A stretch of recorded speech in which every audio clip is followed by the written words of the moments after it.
Hey friends, and welcome back to 155 Books. My name is Shannon, and today I wanted to talk about where I'm at with my reading in terms of what I'm currently reading, a little sort of life and channel update, and a kind of, I guess, get to know me a little bit because it's been a little while since I've done a video, and I just want to talk about some things. This is going to be very separate to the video that I did previously. That was more of an update on where my reading was at in terms of what I've been reading this year, what I plan to read for the rest of the year, whereas this is sort of like where I'm at present. So I'm enjoying these little rambly videos with the new little microphone.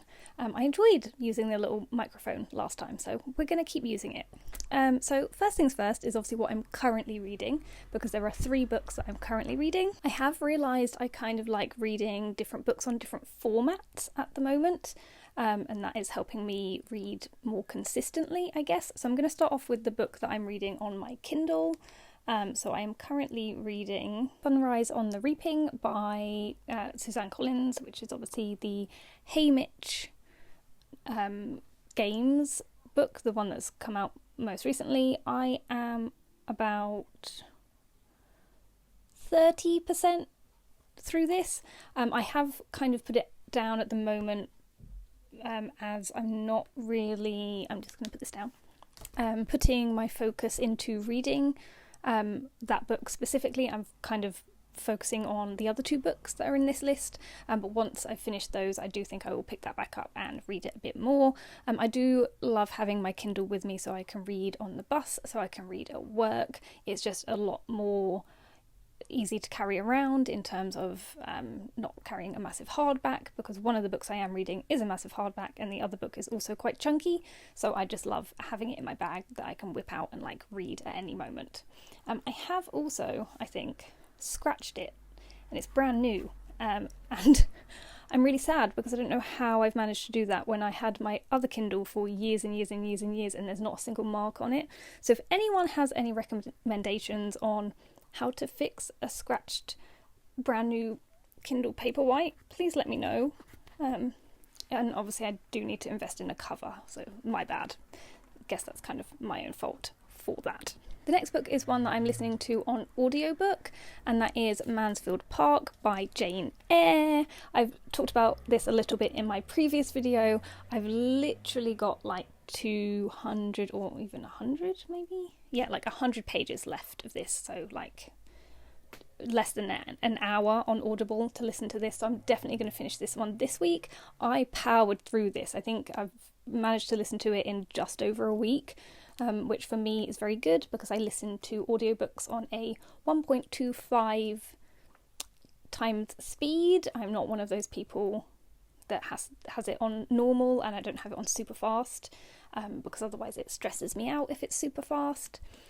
So just to give you a synopsis of this, one thing I also didn't realise, I thought a lot of people didn't like Mansfield Park because of the love interest. So I knew going into this that the love interests are cousins, which obviously is kind of a red flag for a lot of people.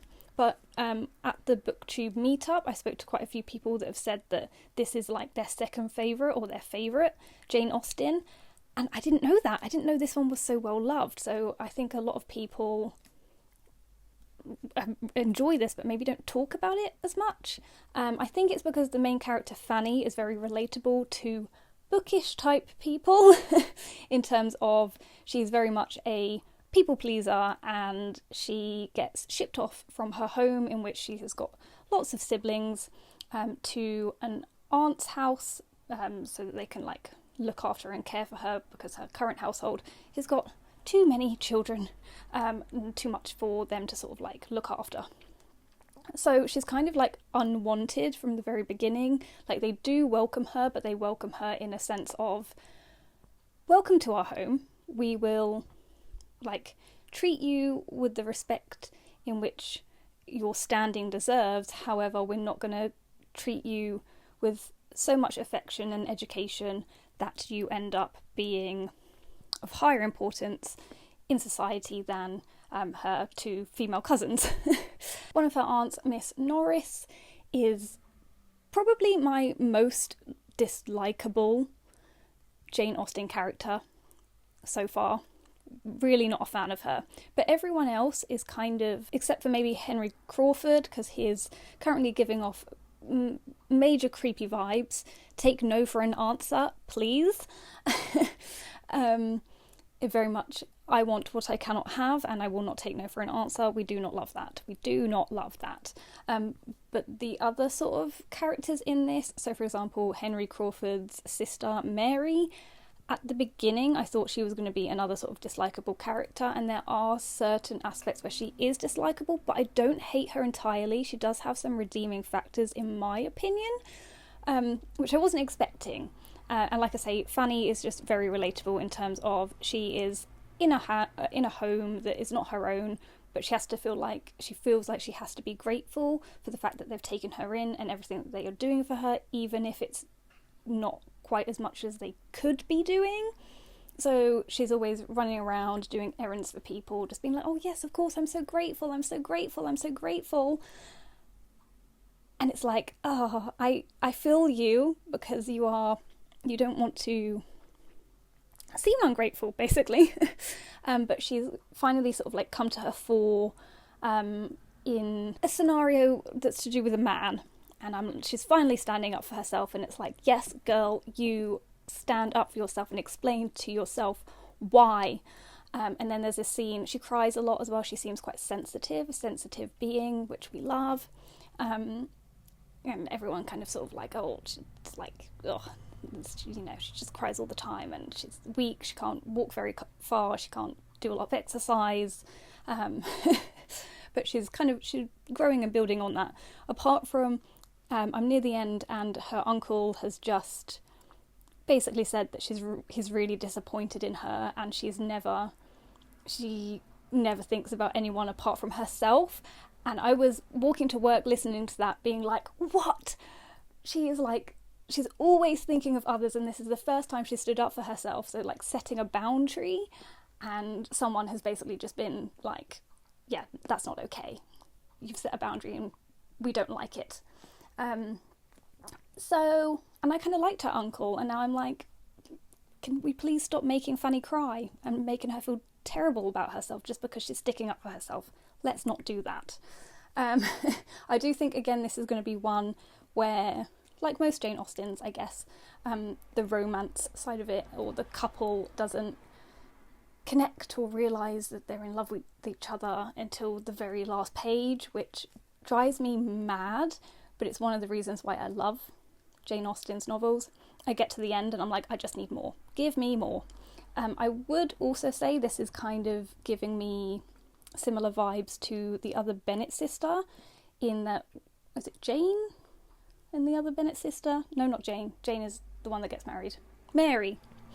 When everyone else is married off, and she's like jumping from house to house visiting different people, and she feels really unwanted. It's got a similar vibe to that. There's also a similar vibe in terms of Henry Crawford and one of the male characters in the other Bennet sister, where there's like a man that basically just flirts with everyone and likes all the female attention. So similar vibes with that. It's been quite interesting to see how the other Bennet sister maybe does have not just Pride and Prejudice vibes in it, but also other Jane Austen novels. So I cannot wait to finish this one this week. Really enjoying it, and I think it's going to be my second favourite. I did with Jane Austen, I've only read, I read Emma first, then I read Pride and Prejudice, and I enjoyed Emma, but I didn't love it. So I kind of was like, I don't really get the vibe. And then I read Pride and Prejudice, and I was like, I get the vibe. I'm obsessed with this book. It is my life. And I was a bit afraid that I wasn't going to be a Jane Austen fan. I was just going to be a Pride and Prejudice fan. But this has proven otherwise. So this one is going to be very close to Pride and Prejudice, but a very close second, I would say. And the last book I'm currently reading is a hardback, and I'm buddy reading this with Julia from Shakespeare and Such. Every Taurus season, because we're both Tauruses, we try to do a Taurus buddy read, and this year, thankfully, we also both obviously love Shakespeare. it's got me into reading one of the Shakespeare retellings I have, because I suggested, should we do maybe a Shakespeare retelling? And I basically listed all the ones I have on my TBR, and obviously Julia had a few, so we decided to go with Lady Macbeth by Ava Reid. This one came out last year, I think. I am over halfway now, I think. It was very slow to start. I would say it's not one to read in small sections. I would say it's definitely one to just sit down and devour, which you can do. It is quite readable and it is quite short, but it has made me realise there's like pacing issues, I guess, when it comes to retellings of Shakespeare plays. So the plays, because it's a play, what happens, so I feel like with a lot of Shakespeare plays, a lot happens in them in the short space of time, but turning that into a novel makes it very long and dreary, especially with something like Macbeth, because it's not very cheery. I did also think that this was written in a sort of young adult vibe. It was giving me young adult vibes until I read the last chapter that I read. Definitely not young adult. Yeah, and I am enjoying it now, but I'm excited to see what happens at the end and how I feel at the end. That's all I've really got to say about this one so far, and it scares me because now I've got about 4 other Shakespeare retellings on my TBR that I need to get through, and I'm kind of afraid that it's going to be a bit of a slog. But like I say, saying that, I am enjoying reading it. Like I say, it was a bit slow to start off with, but then once I pushed through, I am enjoying it. Again, it's one I would love to finish by the end of the month, which I'm sure I'm going to manage to do. That is what I am currently reading. I would now like to talk about sort of, I guess, the channel update and what I'm doing with the channel, and as a reader, I guess, kind of where I'm at. So firstly, I would really like to talk about the book club that I'm a part of, which is the Paws Pages book club, which I mentioned in my previous video, and you will see me like sharing a lot of things on my social media. It's Paws Pages, and it's myself, Milena from Milena Reads, Sofia from Sofia Reads, and Mary from Mary Among Stories. And we created this book club, was it at the end of last year, beginning of this year, basically just to read sort of more recent releases, which is really good for me because I'm terrible when it comes to recent releases, and I think it's really helped with my reading. So that kind of goes into what kind of channel and reader and booktuber I would classify myself as, which would be a backlist booktuber. All of the books that I have on my TBR are very old, mainly because I have the terrible habit of buying them and getting excited about them when they first come out, and then they sit there for years and years and years, and then I eventually read them and I get really excited and I'm like, oh, I want to talk about this, and then I realise people were talking about it like 5 years ago and I'm very late to the party. That's not going to change, so I'd very much still classify myself as a backlist booktuber, but thankfully, because of the Paws Pages book club, I am now reading a couple of more recent releases, and like I say, I'm really enjoying doing that. Being able to read and discuss these books with some lovely people I would call friends, is just so like joyful, and I haven't got the book club ick yet. With previous book clubs I've joined, and even the one that I ran myself, as soon as I hit a book that I wasn't really enjoying, I just didn't want to do it anymore. And even when it's bi-monthly, I kind of was a bit like, oh, I have to read this book. It felt like a chore. This time it doesn't feel like that at all. Which is obviously great. Now I kind of understand why people love book clubs so much. And like I say, even there has been... I'm going to spoil it. So obviously our last read, or our book for April and May, was The Sirens by Amelia Hart. I didn't love it, but I still enjoyed the reading process of it. I listened to it on audiobook. So like I say, it's getting me to read in different formats, and enjoy reading something and working out what parts I do like, what parts I don't. And like I say, it doesn't feel like a chore. It's just a really, really lovely thing to have going on in my life. I want to talk about the book that we're reading next, so our June and July book, because it is a very, very new release as it's just come out. But that is The Emperor of Gladness by Ocean Vuong.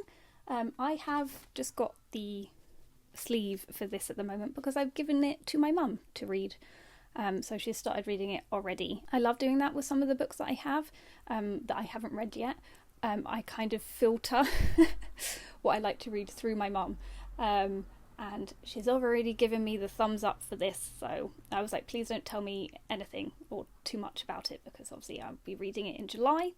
But so I'm again very, very excited about this one. Again, I kind of want to go into what kind of reader I am and what you can expect from my videos and what I talk about on my channel through my TBR. I'm not going to go through every single book. I've done that too many times. I don't want to do that again. But at the moment, my physical TBR, well, actually it's my physical and Kindle TBR, I count them together now, stands at 64 books, which for me is very good. I would love to get it down to about 50.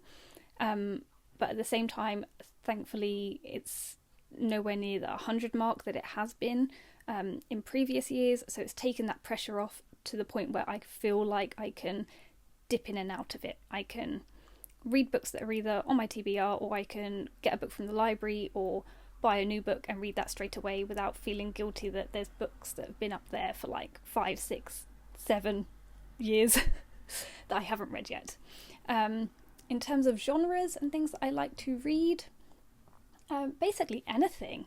The only genres I would say I don't really read are thrillers and horror and maybe sci-fi. I read a little bit of sci-fi. For example, I read This Is How You End the Time War. Is that what it's called? So there's some sci-fi, but not like massive sci-fi, and probably like one every 2 years. But my main genres, I would say, are classics, contemporary and literary fiction.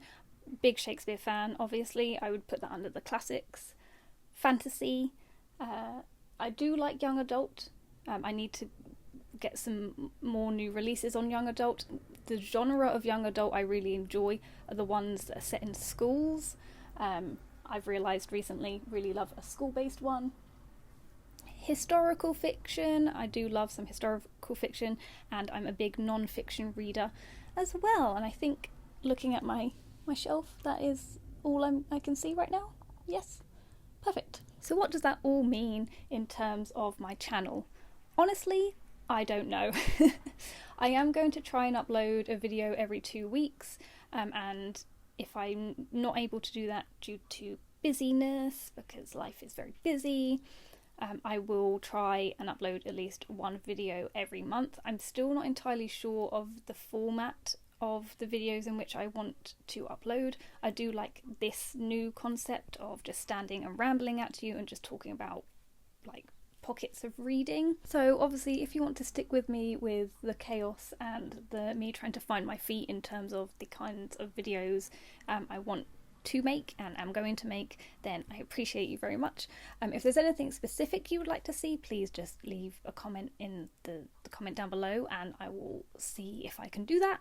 I would really love to do a Q&A, but I don't know if I would get enough questions to do a decent Q&A, to the point where I even thought about doing a Q&A where I've basically just listed all the questions myself, mainly to get to know, to share a bit more about myself with you guys. I think that would be really fun. And leading on to that, I do just want to ramble a little bit about life and where I'm at in life, and why I guess I kind of stopped making videos and why I've got so in my head about everything.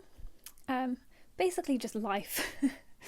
Obviously, as you get older and you work a 9 to 5 and just life happens. So obviously we moved last year, and since then I've not really got into the routine of making videos again, and I've come up with all these different excuses, and then also there's things kind of looming in the future that I'm kind of everything's kind of still up in the air a little bit in terms of my home life, in terms of my work life. So work, we are currently going through a massive restructure, lots of redundancies, just lots of horribleness. They are also relocating everyone, so everyone is being moved around. So I still don't know at work where I'm going to end up, how my job is going to look like, and I hate it. I hate change. So being told ahead of time, oh, something's going to happen that is going to change your life or your work life or whatever, knowing that's impending but not knowing how or why or when is just really not fun. So what I'm trying to do is just trying to ground myself in the things that I love, like talking about books, reading, spending time in nature, spending time with loved ones, fun events, just the small little things that make me happy, basically. Going to a coffee shop on a Sunday morning to read and journal like I did yesterday. Small things like that I think are really going to help ground me going forward. So yes, the world is a mess right now. So if you too are in a very similar situation, I feel you, I am here. If you need to ramble, like, you can ramble in the comments and I will very much support you there. Thank you so much for listening to me talk about books and myself and my life. I have enjoyed this. It's been very therapeutic, so thank you. And I'm now going to go and film another video. So again, hopefully I'll see you soon in my next one. Thanks for watching. Bye.